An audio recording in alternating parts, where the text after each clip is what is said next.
Good morning, dear students. Today we will learn lesson number 9. Lesson name Water Resources. Lesson number 9. Lesson name Water Resources. Students, जो water resources हैं, पानी के जो साधन हैं कौन कौन से हैं, इनके बारे में हम इस लेसन में पढ़ेंगे और अच्छे से समझेंगे। बच्चों, वाटर रिसोर्सेज वो होते हैं जिनके माध्यम से, जिनके द्वारा या जिनसे हमें पानी प्राप्त होता है, चाहे नदियां हों, तालाब, समुद्र, बारिश, ये जितनी भी चीजें हैं, इन सब से हमें क्या होता है, पानी प्राप्त होता है। तो हम इन सब के बारे में अच्छे से पढ़ेंगे और समझेंगे। All plants and animals need water. There can be no life without water. जितने भी प्लांट्स, एनिमल्स या फिर मनुष्य जो भी हैं, इन सबको पानी की जो है बहुत ज़्यादा आवश्यकता होती है, बहुत ज़्यादा ज़रूरत होती है। पानी के बिना इनकी लाइफ नहीं है, मतलब कि पानी के बिना ये जीवित नहीं रह सकते। इंसान, जानवर, पेड़ पौधे, कोई भी पानी के बिना जीवित नहीं रह सकता। We need water to drink. हमें पानी की ज़रूरत होती है पीने के लिए, कपड़े धोने के लिए या फिर नहाने के लिए, खाना बनाने के लिए। हमें इन सभी कामों के लिए जो है पानी की ज़रूरत होती है। और जो किसान होते हैं, फार्मर्स हैं, उन्हें पानी की आवश्यकता होती है क्रॉप्स को ग्रो करने के लिए, मीन्स अपनी फसल को उगाने के लिए उन्हें पानी की बहुत ज़्यादा आवश्यकता, ज़रूरत होती है। Almost 3/4 of the Earth's surface is covered with water. बच्चों, हमारी पृथ्वी का 3/4 हिस्सा जो है वो पानी से ढका हुआ है, चाहे वो जमे हुए रूप में हो पानी या फिर पिघले हुए रूप में, मीन्स चाहे ग्लेशियर हो बर्फ के या फिर समुद्र, सागर, महासागर हो, इन सब को मिला करके हमारी पृथ्वी का 3/4 हिस्सा जो है वो पानी से ढका हुआ है। Of this most of the water is in the form of sea and oceans which is salty and hence can't be used for domestic purpose और फार्मिंग। जो पानी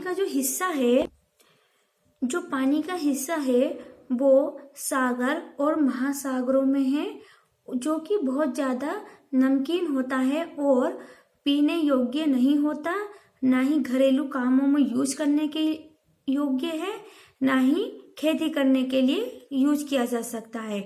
जो सागर और महासागरों का लगभग 97% जो पानी का हिस्सा है, मीन्स 97% पानी का हिस्सा सागर और महासागरों में है, जो कि बहुत ज़्यादा नमकीन होता है और ना तो वो पीने के योग्य है, ना ही घरेलू काम करने के लिए और ना ही खेती करने के लिए उसका यूज किया जा सकता है।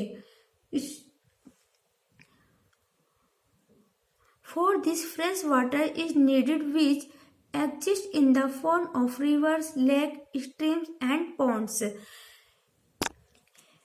इन सभी के लिए ताजे पानी की जरूरत होती है, पीने के लिए, घर के काम करने के लिए और फसल उगाने के लिए ताजे पानी की जरूरत होती है, साफ पानी की जरूरत होती है, जो कि हमें नदियों, तालाबों और जो धाराएं होती, नदी की धाराएं बहती हैं, उनसे प्राप्त होता है। The main source of fresh water on the earth is rain. Students, पृथ्वी पर फ्रेश वाटर का जो मेन सोर्स है वो क्या है? रेन, मीन्स बारिश। बारिश से जो है हमें फ्रेश वाटर प्राप्त होता है। In India farmers depend mainly on rains for growing crops. भारत के किसान मेनली जो डिपेंड होते हैं बारिश पर, क्या करने के लिए? अपनी फसल उगाने के लिए भारत के किसान बारिश पर निर्भर होते हैं। However, some areas receive little or almost no rainfall as compared to other.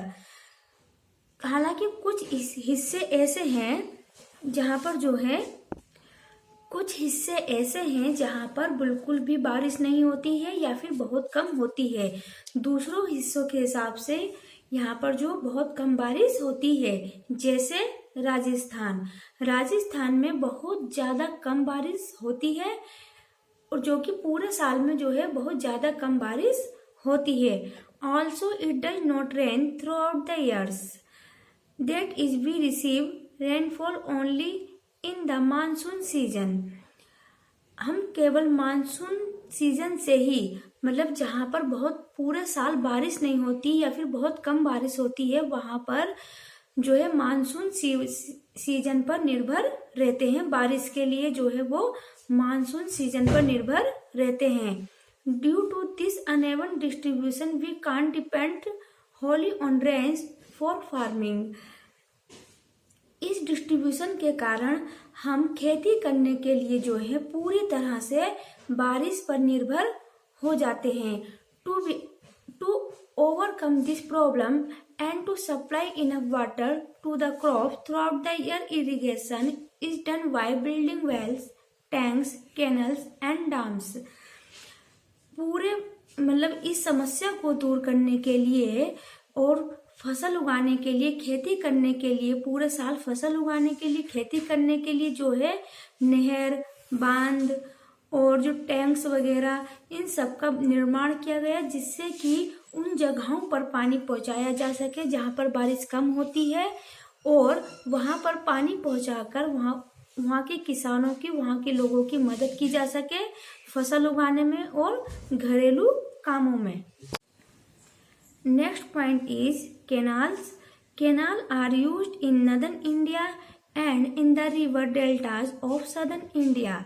बच्चों, नहरों का उपयोग उत्तर भारत में और दक्षिण भारत की नदियों के जो डेल्टा हैं उसमें किया जाता है।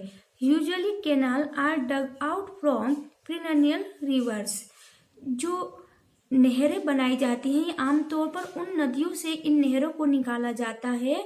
जो नदियाँ पूरे साल पानी से भरी हुई रहती हैं, उन नदियों से इन नहरों को खोदा जाता है और उन जगहों तक ले जाया जाता है जहाँ पर पानी की जरूरत होती है। This canal are used permanent canals. ये जो कैनल्स होती हैं, ये जो हैं परमानेंट कैनल कहलाती हैं। During rainy season seasonal canal are taken out from rivers. जब बारिश होती है तो जो मौसमी नदियाँ होती हैं, मौसमी नहरें होती हैं, उनसे जो है जो मौसमी नहरें होती हैं उन्हें नदियों से निकाल लिया जाता है। जो बारिश होती है तब जो मौसमी नहरें होती हैं उन्हें नदियों से काट दिया जाता है और उस नदियों से पानी निकाल लिया जाता है। Irrigation and transportation canals are two main types of canals. दो प्रकार की कैनाल्स होती है, नहर होती है। एक होती है इरिगेशन एंड दूसरी होती है transportation. Indira Gandhi canal in Rajasthan provide water to a large part of north west India. जो इंदिरा गांधी कैनाल बनी हुई है राजस्थान में बच्चों, वो नॉर्थ वेस्ट इंडिया के बहुत बड़े हिस्से को पानी प्रोवाइड कराती है। Next point is wells and tubewells. Wells are dug out to draw the underground water. कुओं की खुदाई जमीन के नीचे जो पानी होता है उसे प्राप्त करने के लिए, उसे खींचने के लिए कुओं की खुदाई की जाती है। They are mainly dug in those areas where water panel is high and the soil is soft. कुएं जो होते हैं वो उन जगहों पर खोदे जाते हैं जहाँ पर पानी का स्तर ऊंचा होता है और वहाँ की मिट्टी जो होती है वो सॉफ्ट होती है। Water from this wells is taken out with the help of rope, person wheel and bucket. इन कुओं से पानी को निकालने के लिए हमें रस्सी, पर्सन व्हील और बाल्टी का यूज करते हैं। Sometime underground water is found at great depth. कभी कभी जो जमीन के नीचे का पानी होता है वो ज़्यादा गहराई में होता है, तो इस गहरे पानी को खींचने के लिए जो है इलेक्ट्रिक पंप्स और मोटर का यूज किया जाता है। किसका यूज किया जाता है? इलेक्ट्रिक पंप्स एंड मोटर का यूज किया जाता है, जिसे ट्यूबवेल कहते हैं। इलेक्ट्रिक पंप और मोटर की सहायता से जमीन के नीचे के पानी को खींचा जाता है, जिसे ट्यूबवेल कहते हैं। इन ट्यूबवेल और बेल्स, इनका जो यूज है वो कॉमनली कहाँ पर होता है? पंजाब, हरियाणा, उत्तर प्रदेश, राजस्थान, बिहार, महाराष्ट्र, आंध्र प्रदेश एंड तमिलनाडु, कर्नाटक। इन जगहों पर जो है इन कुओं और ट्यूबवेल्स का यूज किया जाता है, क्योंकि यहाँ की जो मिट्टी होती है बहुत ज़्यादा नरम होती है, जिस वजह से ये इस मिट्टी की जो खुदाई है वो आसानी से हो जाती है और पानी को प्राप्त किया जाता है। There is only about 2.5% fresh water on the earth. लगभग हमारी पृथ्वी पर लगभग 2.5% फ्रेश वाटर स्थित है। केवल कितना परसेंट है? 2.5% जो है हमारी पृथ्वी पर फ्रेश वाटर स्थित है। Next point is dams. Sometimes a wall is built across a river to hold back the flow of water. कभी कभी पानी के बहाव को रोकने के लिए नदी के पार एक दीवार बनाई जाती है, जिसे क्या कहा जाता है? डैम कहा जाता है। एंड स्टूडेंट्स, ये जो डैम होता है इसका एक स्पेशल गेट होता है। इसका एक स्पेशल गेट होता है जिसे लुइस गेट कहा जाता है। क्या कहा जाता है इसे? लुइस गेट कहा जाता है। इस गेट को जो है खोला और बंद किया जा सकता है। कब खोला और बंद किया जाता है? जब पानी के बहाव को कंट्रोल करना होता है। पानी के बहाव को कंट्रोल करने के लिए इस गेट को खोला और बंद किया जाता है। Water is stored in a reservoir behind the dam, और इस डैम के पीछे जो है पानी वो स्टोर होता रहता है। Dams help us in other ways as well. जो डैम्स होते हैं ये हमें बहुत ज़्यादा यूजफुल होते हैं, दूसरी तरह से भी ये हमें बहुत ज़्यादा हेल्प करते हैं। कैसे? In a dam water is made to fall from a great height. जो डैम बने होते हैं इसमें जो पानी गिरता है वो बहुत ऊंचाई से पानी नीचे गिरता है, और जब पानी बहुत ऊंचाई से नीचे गिरता है तो उस पर जो बल लगता है उससे इलेक्ट्रिसिटी जनरेट होती है। क्या जनरेट होती है? इलेक्ट्रिसिटी जनरेट होती है। इस इलेक्ट्रिसिटी को हाइड्रो इलेक्ट्रिसिटी या फिर हाइडल पावर कहा जाता है। A dam also help in flood control and fish breeding. जो डैम होते हैं ये बाढ़ को कंट्रोल करने के लिए और फिश ब्रीडिंग के लिए बहुत ज़्यादा यूजफुल और हेल्पफुल होते हैं। That is why dams are often called multipurpose project. इस वजह से डैम को जो है मल्टीपर्पज प्रोजेक्ट कहा जाता है। Some of the important multipurpose project of India. यहाँ कुछ जो मल्टीपर्पज प्रोजेक्ट है इंडिया के कौन कौन से हैं? Bhakra Nangal dam on the river Sutlej near Punjab Himachal Pradesh border. जो भाखड़ा नागल डैम है ये सतलुज रिवर पर बना है, पंजाब और हिमाचल प्रदेश के बॉर्डर पर। Hirakud dam on the river Mahanadi in Odisha. जो हीराकुंड डैम है ये जो है महानदी पर बना है ओडिशा में।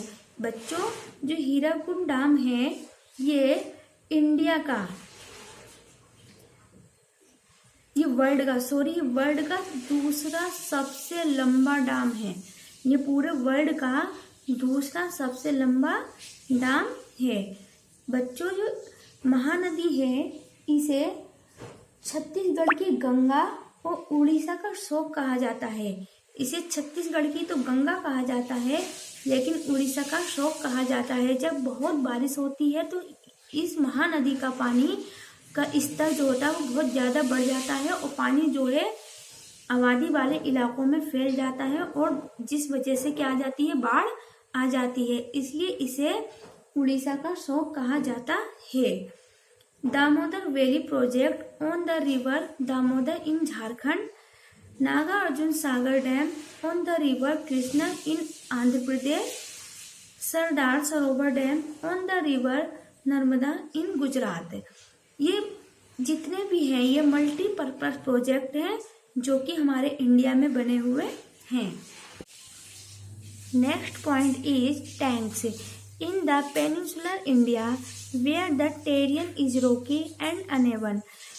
जो पेनिनसुलर इंडिया है, जो प्रायद्वीपीय पठार हैं, वहाँ की जो जमीन होती है वो कैसी होती है, चट्टानी होती है और असमान होती है, प्लेन नहीं होती है, ऊंची नीची होती है और चट्टानी होती है, जिस वजह से जो बारिश का पानी होता है उन चट्टानों के छेद होते हैं उसमें जाकर के वो एकत्रित मतलब इकट्ठा हो जाता है।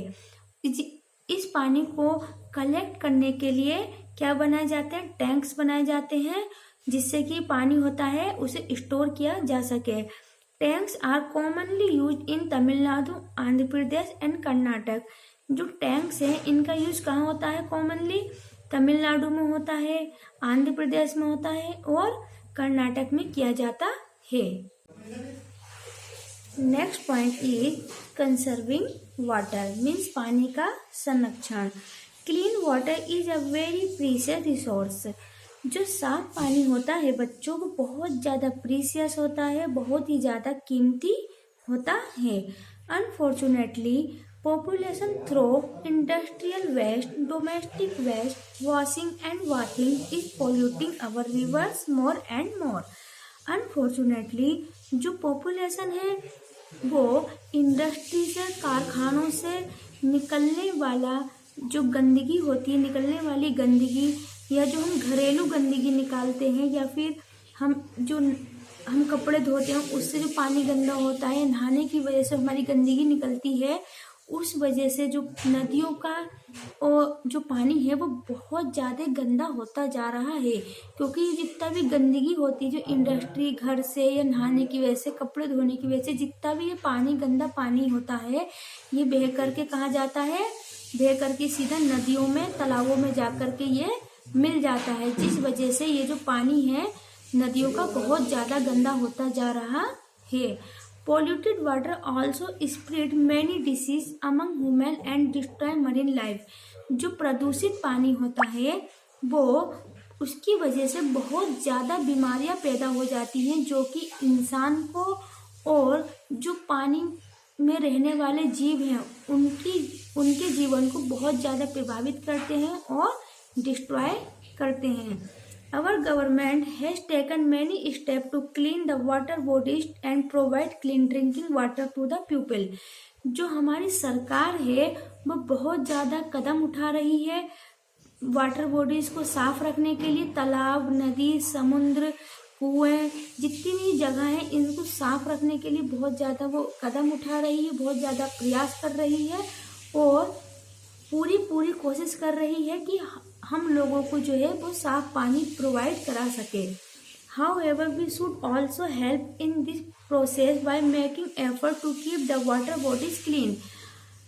हम लोग भी जो है बच्चों पानी को साफ रखने में जो है अपने एफर्ट्स प्रदान कर सकते हैं। हम कैसे पानी को साफ रखने में मदद कर सकते हैं कि हम पानी में कचरा ना डालें, जो प्लास्टिक की चीज़ हम नदी में, तालाब में डाल देते हैं या फिर नालियों में डाल देते हैं वो हम ना डालें। और पानी का जितना हो सके उतना ही यूज करें, मतलब जो फालतू में पानी को ना बहाएं, जितना हमें ज़रूरत है उतना ही पानी का हम यूज करें। तो स्टूडेंट्स, हम जो है पानी का सही यूज करके पानी को बचा सकते हैं और पानी को प्रदूषित होने से रोक सकते हैं।